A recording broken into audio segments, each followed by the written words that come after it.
Mbote Nabino, Balandi ya Bosolo, partout à travers la République du Congo et à travers le monde aussi. Bozol Ndabiso depuis Londres, Belgique, Bozol à Paris, Bozol à Bruxelles, Bozol Ndabiso en Afrique du Sud, Totombe Libino, Mbote, Bozol à Kinshasa, na Congo central, na Beni, Bozol Ndabiso pe bateau Bazali na Chikapa, Topé Sibino Mbote, Tozoli Kiete, Togoleksa Bangonga. Malamu. Et si ka awa tozali na commande la centre. Boza ebele, boza kotiela biso motema pona mosala.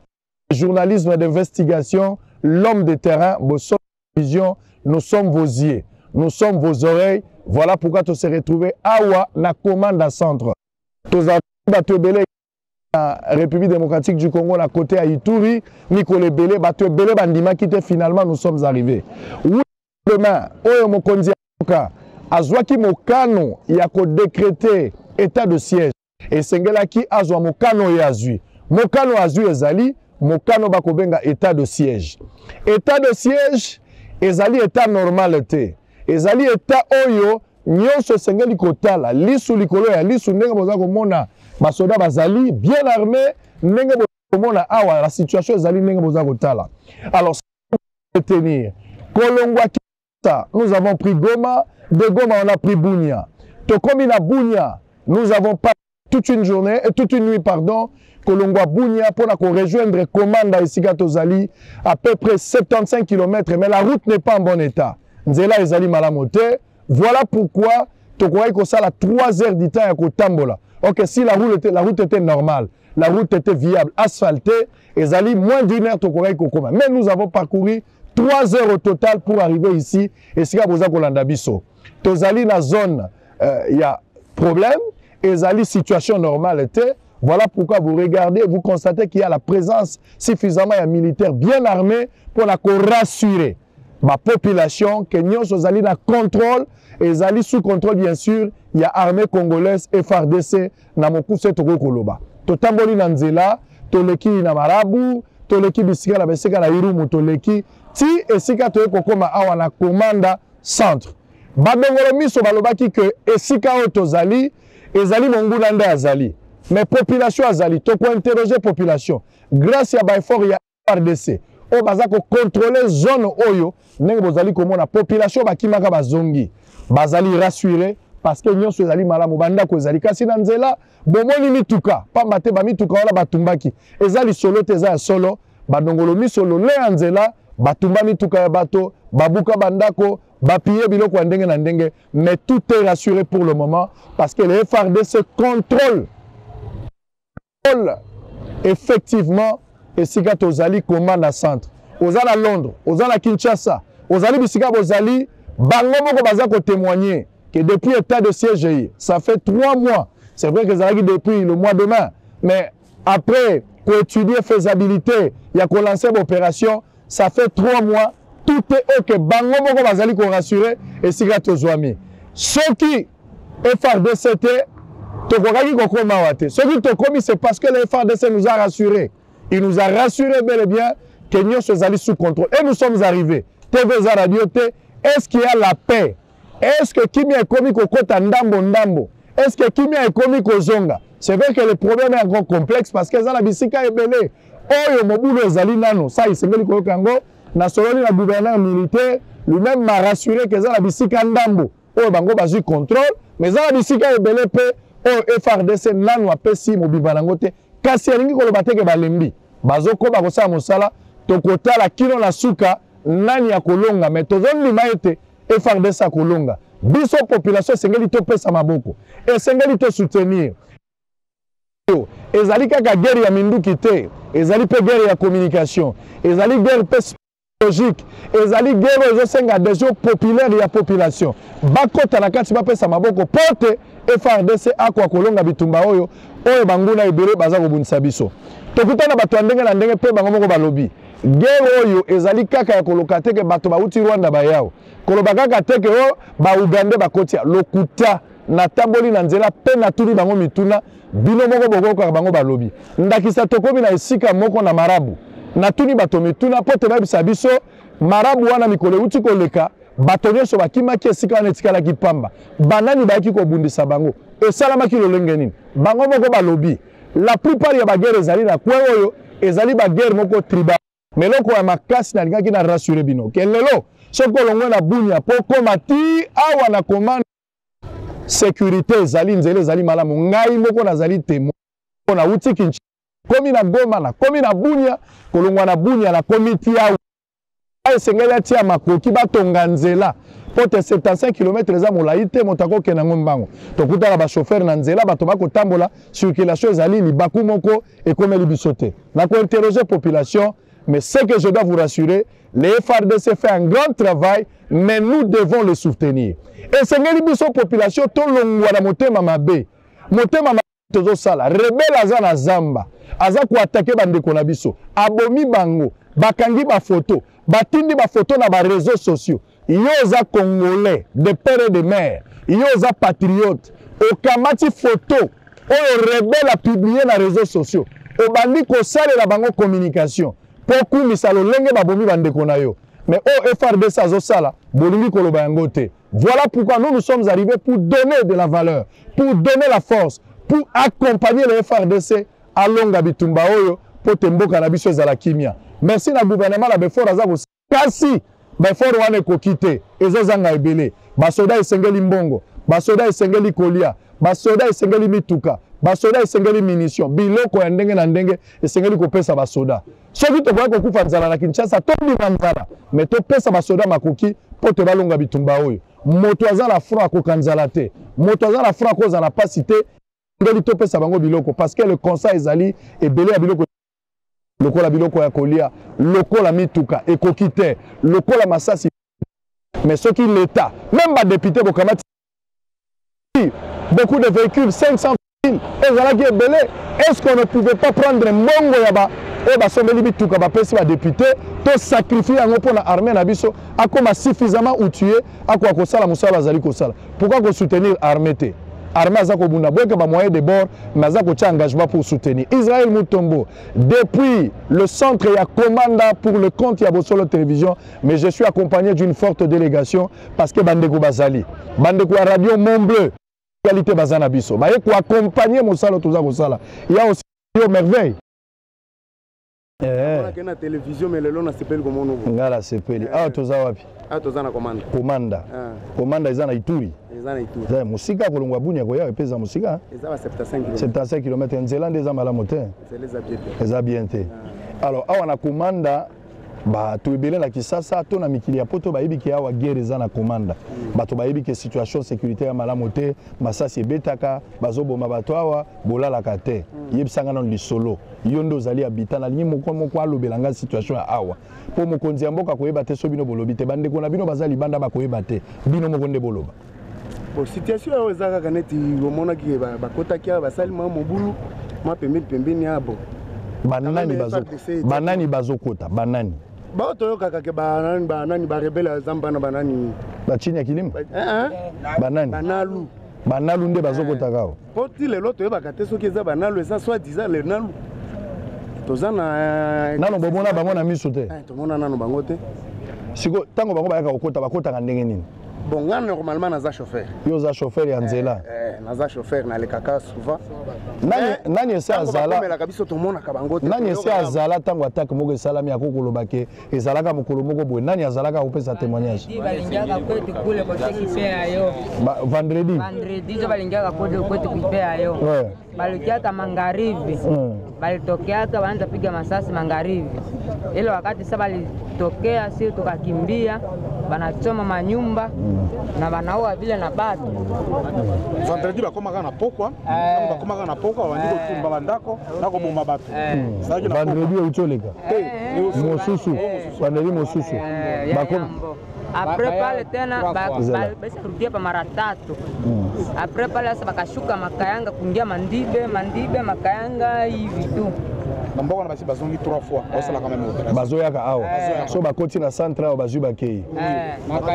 Makayanga balingiaka mchana kati. Mchana na 12 ilikuwa na 12h bakachoma nyumba la watu pale banaua vile na watu na tuko hapa tukakimbia kumambasa hapa niko mkimbizi niko mtu wa komanda niko taksimeni nikakimbia Mambasa balingiaka na tuko hapa sur place tukakimbia kapasie bote watu wa mgini hapa yote basi tuenda njia hizi bakawaka watu bakachoma nyumba na troisième fois nye balingiaka hapa balingiaka ilikuwa usiku na tuko Mambasa ile nye bachoma gari hapa badua watu bachoma tena nyumba 3 fois tunaingia hapa ndani ya mji. Très bien. Oui. Merci pour la parole. Eloko tolingi toloba est très important ezali tomonaka ba signe par après ya banalu yango soit disant nalu mais tomonaka banalu yango penza te na tongo tango batu bakimi nde bokoyo mona bandako eziki batu bakufi et ainsi de suite mais loko nako tenga na bino lokola armée o boko salisa population ezali basoda bakengelaka balabala mpona nini balandaka bango te 1, 2, 3 km na kati ya zamba tosenga na armée esalisa population tango population koyoka ke bazolandaka bango na zamba population ekozala assuré ezaka kokengela balabala te bazobimela biso brusquement donc na bazambo nyonso bango bazali soki babimelaki awa après une semaine babimeli awa na makanga batumbi bandako wana c'est-à-dire que tozoyebaka banalu bakotaki mais tomonaka ba victime yango te tomonaka bango te tokoyeba ndenge nini toyebi kaka banalu bazala balandaka bango mama tozosolola ngai naza journaliste nauti mosika nauti Kinshasa mpona kotala bino bato baza ebele ya balandaka ngai soki bino bolobi te ngai na koyeba te kobomba eloko te eza mpona kosalisa mboka okofunda moto te mais eza koloba pasi oyo bino boza nango problème na bino eza nini ka ndenge oyoki bauti koloba papa mpasi eleki mikolo nyonso kokima koboma bato nde babimelaka mikolo moko te tomonaki bakangi yango moto abomaki banalo yango bango bato babomaki tomona te ke bakangi bango chaque dete na makayanga bakotaka na moi bakoti basali des autres batumbi babomi bato mais bakangaka bango te tomonaka mpe bango te bato bakandi bakufaki mpe biso tokimi ke bakangaka bango boye ezalaka te awa mingi bokimaka wapi neti nga nakimai na Bunia bato biso bakimaki boye na nzela Mambasa boye kisangani Mambasa nzela mpenza mibale nde eza mwa malamu oyo abeni mwa eza te mikolo nyonso na kati ya kovoi mutuka batumbaka kaka mpe babomaka bato abanzi bouti koyoka oyo ya 2 jours oyo bisi mibale batumbi bato na kati ezalaki na kati ya kovoi FARDC na MONUSCO présence na bango na sécurité eza mingi na bactérie ya principale mais kuna na bakati esika bato oyo bazokima bango bakokoma te boye ndete zela wi ndeko la parole. Quand on habite à commande, les autres ont commande et l'autre baninga nyonyo so balobi eza solo. Biso toza habite à commande. Tokimaki bitumba mais tous tozongi. Ba mususu baza place bakendeki. Pona nini bazobanga kozonga. Bozongi pona nini? Nana yebisi bino bozonga. Tozongi po place tokendeki toza na kusala te koleza pasi au moins nazonga place ngai. Est-ce que ndenge bozongi bo sécurité ezali ndenge bozongi bo sur place ya on a sécurité ezali place toza sécurité ezali on commande sécurité ezali pembeni moi difficulté ezali pomoni lelo toza soki les 10 classe to bandina note bana place bazali bazotanga te population akozala rassuré tango FARDC akosala action na zamba nyonso bato bazali bato na zamba bazobanga kokota na kati bonsu bakokota mais na zamba nde place bilanga ezali zamba nde place obukaka nzete siko moya kosala mosala ya zamba eza te kobika na bino eutaka na zamba siko moya bokota zamba eza te mpo rebele aza na zamba soki FARDC asali kaka action na zamba bato nyonso bakozonga mpo bobangi nano ezali ndenge zamba wana ezala na nettoyer te de vraiment très bien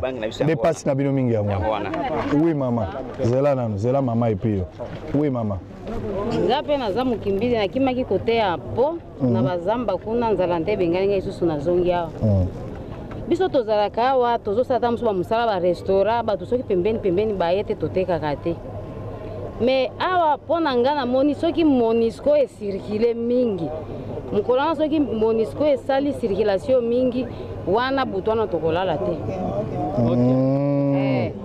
Donc présence ya MONUSCO nde tindaka ba rebelle ba yawa. Zela. Siko bozo mona ke MONUSCO ndaka ko préparer ko yana bango. Soki kaka MONUSCO a circulé mingi. Le Kaboy maman. Le Kaboy. Ouais, FARDC a komi bazo eza lokola FARDC bazo binisa ye. Soki omoni MONUSCO ke kotoyo bako attaquer koto. FARDC azongi kotoyo ali kuna ba attaquer. Vraiment FARDC a komi kozwa équilibre te. Donc lokola ba FARDC atikali boy côté ngambo MONUSCO ayende côté bako attaquer. Kuna bako attaquer. Donc eza lokwa zo préparer ka koya na bango. Mukolo moko na za na restaurant kana telemi. FARDC azoya. Azolinga pe akende na bazamba. Siko MONUSCO bandi kolakise musapi. Telema ke ye yebi lokota o MONUSCO azosolola te. Ye pe alakisi MONUSCO musapi. Le même jour wana papa biso nyonso nde yango tokimaki awo. Ezalaki penza lokito moko ya kosakana te. Donc awa MONUSCO bolingi ete.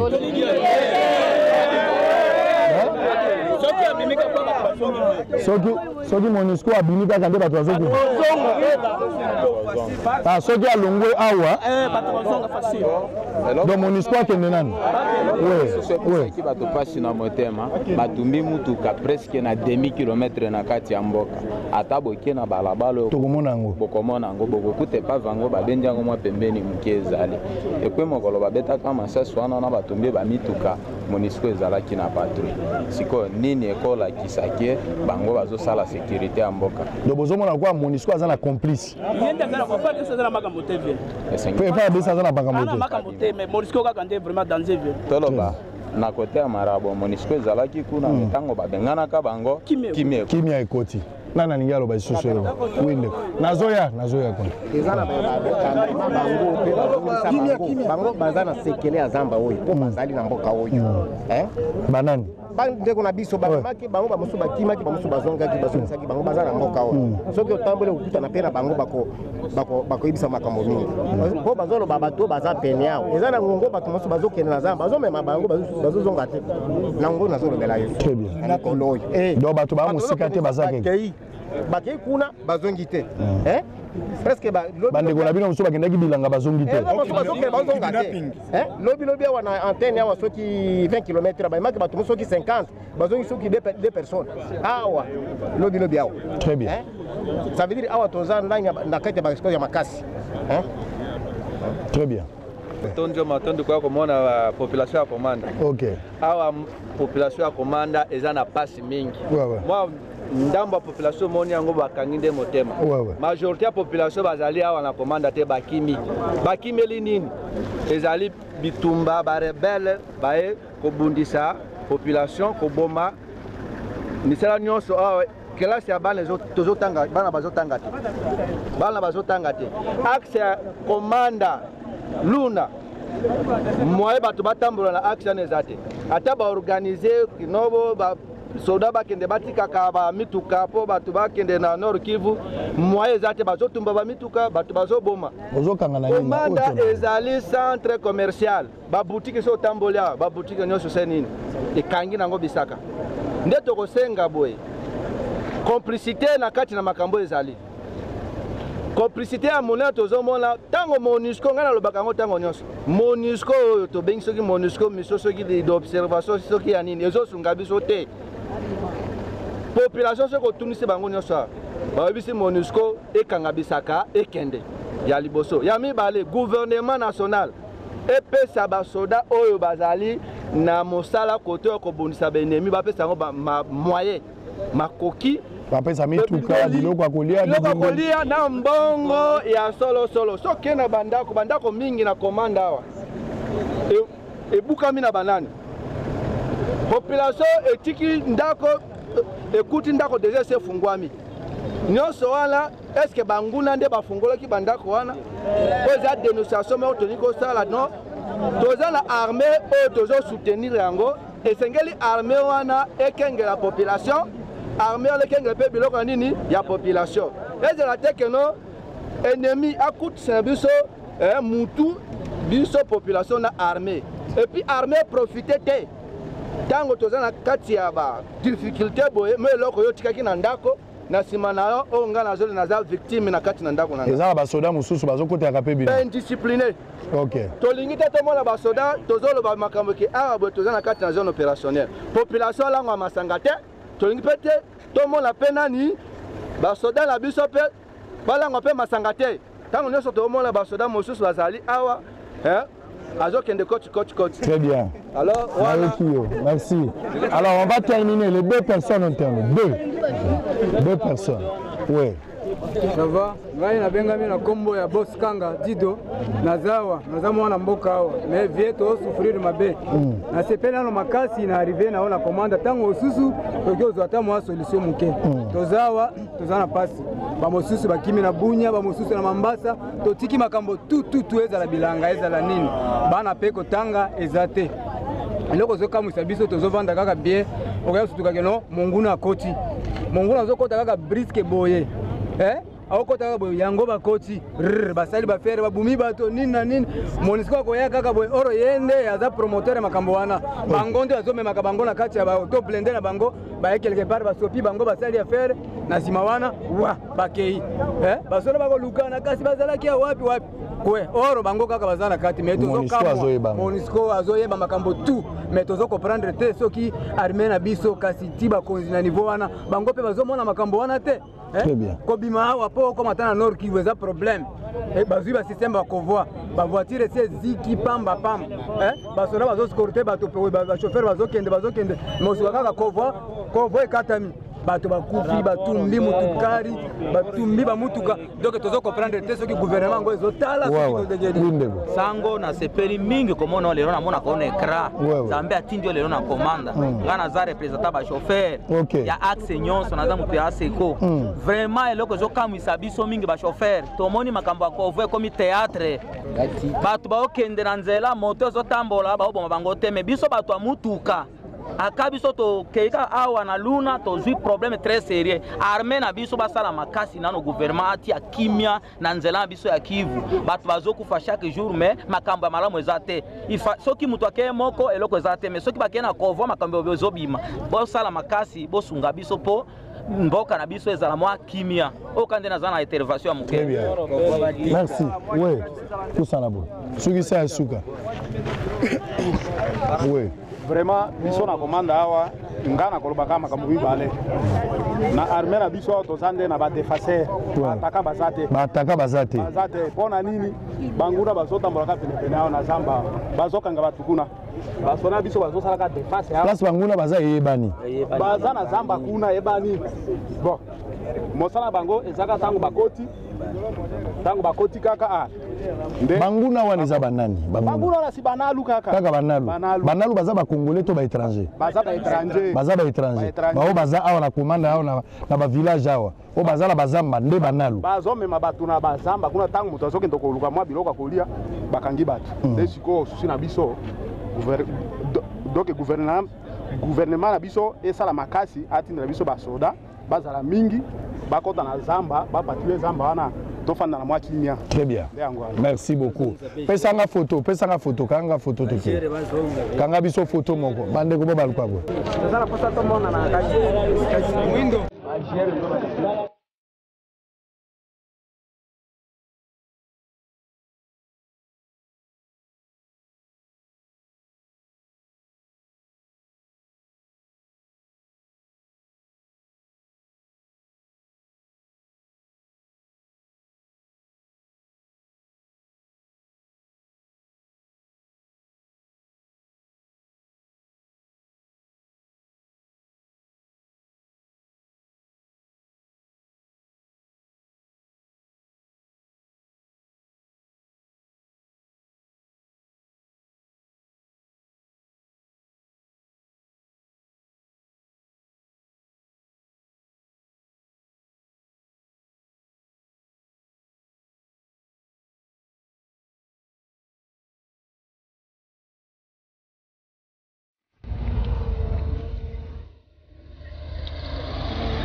awa commande ebandaki kozala sous contrôle ya beni kolandana na première planification ya échelon supérieur. Pourquoi? Ennemi azali ennemi ya Ituri te, ezalaki ennemi ya Nord Kivu. Alors vu que azwaki alire ya kokende kote oyo, alors l'idée générale ezalaki nini? Armée ezalaka na limite te, ndenge soki ndenge ennemi ase délocaliser à partir ya kuna akoti na Ituri, alors bakosala nini poursuite ya ennemi tina kati Ituri. C'était juste ça. Alors na cadre wana nde bapesaka etando oyo na Nord Kivu. Mais ntango etat de siège ekoti nde bameki korégularize yango.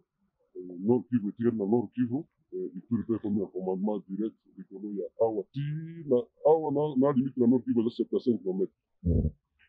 Alors monguna tozali na ye tozala na ADF, il faut ozala na idée. ADF azali d'origine ougandaise, mais lelo ekomi multicolore. Multicolore comment? Bana mboka bakomi kokota kointegrer ADF. Les rwandophones, donc bazobenga yango les Banyabwisha bazali. Parce que awa zamba oyo awa nano triangle oyo kokende na est ezali zamba. Alors zamba oyo le nando bauti na Nord Kivu baye kokata bilanga. Les rwandophones, donc les Hutus là, ils sont quittés aussi le Nord Kivu pour venir cultiver ici à Ituri. Au monde na Masisi hectare moko eza $3000. Hectare moko. Ye awa akuti hectare moko na $100. Oyo bachef bato bateki mboka eza bachef coutumier. Hectare moko $100. Alors azojuge bo ateka hectare na ye na $3000 aya kosomba awa nde bautu bakoti mingi ekotisi mpe bango mingi memema notre land. Alors sikoyo koto oyo eza tozala frontière na Uganda. Koto na rivière Semuliki wana ezali sikoyo na barwandais oyo ya kala le Hutu rwandais ya kalakala oyo bakima bitumba na bango ya Rwanda mpona bazalaka na cas de réfugié na Uganda. Alors bango ndenge bakomona bazoloka boka moko bakomi ko basangani.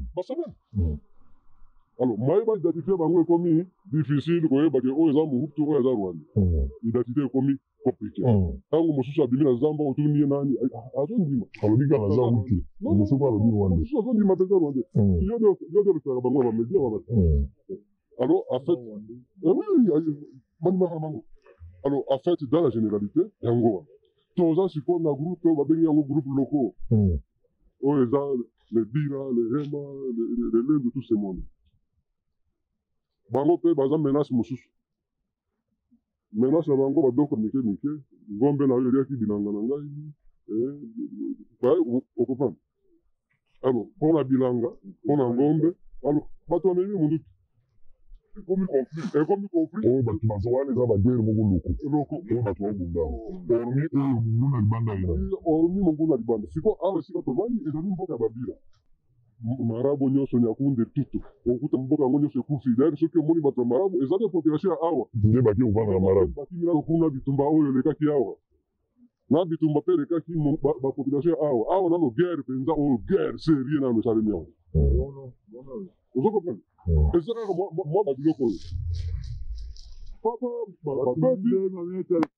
carburant mbangu bakei kuna asali acreye terreur bato nyonso bazaki babilanga kuna nyonso basi bakima bazonga nde bakoto. Alors akomi kotambola mwa moke soki amoni moto na bilanga abomi ye babiloko ndenge mais quand même il faut tosali na bandi mikolo oyo silence ezali. Alors en fait baautochtone sikoyo problème eza nini lokola na makayanga yo yaka te na monguna atake makayanga la journée nakei kointervenir kuna mais tozalaki na administrateur ya territoire tokangi bakapture tokuti parmi bakapture bana mboka tofuye bideme naza na baimage na bafoto na bakarte na bango bana mboka nsima lisusu yango mba tokangi ADF ugandais. Alors tobi tuni question quelle coïncidence même limite blessé ADF blessé autochtone. On comprend? Point de terrorisme. Même chose, nous avons beaucoup hésité. Na bimi kuna na ngomba parce que pour nous c'est donc nous ce côté nous na bimi kuna na ngomba pour intervenir awa pour intervenir awa na butu c'était vers 21 mais si na biso babomi lieutenant ya région militaire na ndako na kuna bakei babomi babaki na toilette toyebi te wana nyonso ezosala na butu tozobunda mongo na kotoyo mwa opération mixte ezali oyo ezosala na ngambo na bango apparemment bazosangana mais en ordre dispersé. Dispersé. Donc ata uti kosolola wana place yo telemi bamosusu bazali wana baza wana bazo comprendre. Alors comment se fait-il bamosusu bakangi yo photo tozobunda awa na mongunda awa mais kuna nsima toandi koyoka mbuma ya banani tokomi kuna silence radio moke tokutana lisusu na mwana moto moko moke tobundi na ntongo population bayebi bana na bango oyo si oyo mwana na biso awa okomprendre ebembe ya lieutenant tokuti lieutenant babomi bake kobwake na wc alors ozomona même heure bozobunda adef même heure baautochtone des groupes locaux alors opération bino bozokosala awa est ce qu'il y a un changement difficulté eza non changement ezali parce que soki changement ezalaki te population bakimaki awa nini ezaki guerre psychologique ya mi ya adef ezaka guerre psychologique ya baautochtone ya batina ekili sensibilisation na kati ya telefone tozoya wana tozoya koatake tozoya kozikisa nous avons des audios on comprend c'était juste bazovanda bazeli kimia bazovanda bazeli mboka ezaka kimia nde babandi bozo très bien on comprend donc bafumana eza na contrôle total non le problème d'effectif oui mais pourquoi souci dans une effectif est toujours sain en groupe dans quel sens peut-être les associés à bien parce qu'il faut qu'on y fait on comprend il faut qu'on y fait ça c'est notre souci majeur mais le chef nous a déjà promis il faut t'occuper zone au mobimba tito kutana batano kibu kuna nzamba wana izala contrôler la ligne on ne défend pas l'objectif dans l'objectif très bien dans ce sens là pour ça effectivement par rapport à mon discours à l'opération na Uzali non bazali toujours ça vraiment awa tokopé ça rapport moko ya mabe mais on dit que population zologité au président présence ya mon discours alobi à chaque fois mon discours ceux qui aleki on est batak ils ont fait un par de ces bandini mon discours donc quand la mira personne réponse non c'est sûr là voilà la question exemple moko au moins ba population bakini ba bandi ba jeune kaka awa bazokende bazobuka lomo tozala bango na prison nde nalingaki amona bango bino bomona na mikumba ebele de mikumba tosika na bajene ya moko lisusu okomprendre mais okoyoka batransforme balobi basoda donc bana mboka bango moko bazoparticipe na sécurité oyo ezala ezala ndeni soki mboka ekimi eza na baoyo mosusu bakimaka te mais soki alongoli aya buki ndako oyo azala miyibi bazalaka yango nde basalaka sikoyo place wana oyebi ke no place oyo militaire kanda azali alors yo okimi ntango okoya okuti ndako polele voisin nango soda oloba nini lobi namonaki chef ya awa aza coutumier wana nazoyebisa bino comme journaliste namoni ye na service na ye président de jeune société civile baye na liste okomprendre naza nango nazo exploite apesi nga donné eza na ba adf moko bocréé localement ya bana mboka mpona koyiba bakakao ya baninga na zamba bamipesi bamipesi balati kombo wana ozokomprendre naza deja na liste oyo tobandi deja kotrake ozokomprendre balati balese ya adf baza adf baye na liste à peu près ya 10 personnes okomprendre mboka moko eleki makayanga wana na mangiva baza wana na awa sécurité tosuki awa état de siège depuis bato ebele namoni badéputé ya kotoyo namoni koloba ya bato français mpona bango rien échange situation eza moko te nangi nayokana mino problème eza nini badéputé des choses de politiciens oyo surtout bapoliticien ya est moi je suis de l'est mon frère badéputé de l'est oyebaka te soki alingi nini aboyi nini ozo comprendre ntango bazalaki commande na bandeko na bango bacivil ezalaki toujours baproblème comprendre si babandeli koboya ngonga nyonso ozoyoka bamanisa baboyi général luboya aye mosala ezotambola nango ndenge esengeli mais balingaki badicte ye c'est ça nos députés ye nde azala commandant donc acommande ngai acommande tactique militaire nyonso ye nde apesa yo ocomprendre tongolo échappé na bango na contrôle alors soki échappé bango na contrôle babandi français molai c'est nos frères moi je suis de l'est problème eza nini okoyeba esprit ya badéputé na biso baza na esprit ya balkanisation batika kokosaka bato ozo comprendre alors peut-être système échangé ezobloqué bacalcule très bien mais esprit ya malamu mpenza ebandeli eza nde balkanisation esprit na bango eza balkanilokolo ezosimba te sango oza journaliste d'investigation ozo comprendre toza kote oyo na ngambo ya uganda toza na 2 district ya budibudio na kasisi nde eza limite ya nord kivu ili parti na kote ya ituri na kote ya nord kivu toza na territoire ya beni na lubero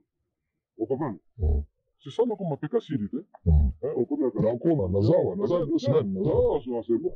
na kasindi okei okomi na frontière zwa nos frères de beni de butembo obokatisa na bango na uganda kaka wana na face mais okoyeba te ke yo oza na congo ou bien oza na uganda limite eza te non limite ezali monoko moko bozolobaka moko ozo comprendre kote beni lubero bazolobaki nande mais kote kuna babengaka yango kikonzi mais c'est toujours la même oyo azoloba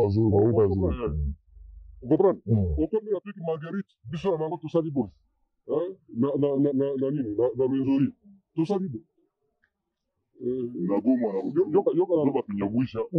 ugande po soki akoma na piki batouriste ya uganda il faut baleka passage obligé bato na biso soki babimi awa po bakoma na piki passage obligé même passage na piki marguerite c'est-à-dire quoi eza esprit moko alors adef aza congolais jamil mokuru bakangaki ye c'est un ougandais adef aza na beni depuis 87 donc soki neuf na comprendre on comprendre comme mutu munene alors na esprit wana territoire soki olandi roi moko ya uganda bakangaki ye oza moto investigation roi de bakonzi bazobenga ye irimangomu baverifie bakomana wana museveni président uganda bakangaki mpona parce que amonaki déjà esprit moko boye ezali entre deux district ya uganda wana na ya congo ocomprendre mais kende mokolo ya nini te kende mokolo ya benga nini élection okoma kasindi omona élection ya uganda abakanga frontière metala na DG wana nde bazolinga sikoyo babenga yango ekoma ntina baituri ozo comprendre donc guerre ya awa oyo ezosalama soki mpona retenir ezali guerre d'abord loko ya bana mboka bango mo bazobondanaka bagere tribal unity bavandisi bango journée moko kaka bitombo esili wana ya liboso seke kovanisa ya mibale eza adef eza fdlr aza na mosika koto bozaka na adef na lo awa kaka adef na lo adef na lo eza constitué na nani barwandais na baugandais mingi chef na bango ugandais meme oyo akangamaki chef na bango akangamaki na tanzanie jamiru c'était ugandais mais bango na zolo bavandi mingi wapi na place toza bavandi vraiment kote oyo mpenza bavandi te bazoutaka nde koteka ozokomprendre bazoutaka mosika mais awa nde bakomi mwako omoni toza na grotte deuxième grotte na monde deuxième grotte na monde eza awa na zamba oyo zamba yango kumona moyo moyo oui deuxième grotte na monde après nazareth okosala mpe banini na yo alors eza grotte monene deuxième na monde alors grotte wana réel nde zone oyo mikolo toujours eza stratégie militaire kala mingi plus avant kozala ezala mingi te toza na mosala tokosala awa lelo lelo monguna aza nde na grosse na kote ya grosse wana nde azoyaka kosala baterere na ye omoni aza gerila azoutilize force ya mike mike. Très bien. Donc situation eza sous contrôle tokoki rassurer bato ke FARDC azocontrôle point mobimba il n'y a pas à s'inquiéter bato bana bango normal. Donc toza awa mpona koya côté loba na bete quand même scoutisme te et puis sango soki osali na population bakoyebisa yo souci ozo comprendre souci oyo ozosi sacrifice suprême oyo balobaka jusqu'au péril de ta vie sacrifice ngana motaka même likolo biloko oyo soki nzoto échauffé c'est pour défendre l'intégrité territoriale. Garantie boza nango bozo rassurer population oyo bosila na baadef ofir ya mesure tozokende lisanga wana négocier kwa pateri na pasin sango monguna oyo asali kutu na yere wana asalaki kutu fo calcule koya koderange na bamopanzi oyo parce que toyebi ke ngongo tokobanda baaction ye moko akoregrete ke pourquoi ayaki badepute ya kubino to balobi mpona bango etat de siège elongwa nde eloko nazobisa yo badepute baza na esprit ya balkanisation na pression kaka exemple moko mpo ocomprendre tension de ces gens là ozo comprendre mais bakobanda kobwaka yango mosika bato fulani nde bazolinga balkanisation or eza na kati ya motema ozo comprendre badepute ebele yokutanaka na bango na kisasa wana na moto